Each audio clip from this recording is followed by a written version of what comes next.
จงอย่าท้อกับชีวิตถึงแม้นว่ามื้อนี้มันอาจจะบ่ดีแต่ก็บ่ได้แปลว่าจะบ่ดีเสมอไปขอเพียงแต่เฮาให้รู้จักพอรู้จักปล่อยวางและก็รู้จักเฮ็ดปัจจุบันให้ดีที่สุดส่ำนี้ก็พอแล้วมื้อนี้มาทักทายสบายดีก่อนนอนเนาะก็ขอให้ค่ำคืนนี้เป็นคืนที่วิเศษขอให้นอนหลับฝันดีปราศจากทุกโศกโรคภัยไข้เจ็บทั้งหลาย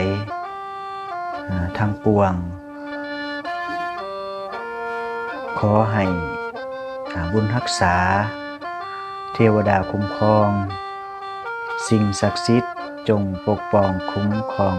ตลอดคืนใดที่มืดที่สุดเฮาก็จะเห็นดวงดาวชัดที่สุดและมื้อใดที่เฮาทุกข์ที่สุดเฮาก็จะรู้ว่าไผที่รักเฮาหลายที่สุดขอให้นอนหลับฝันดีราตรีสวัสดิ์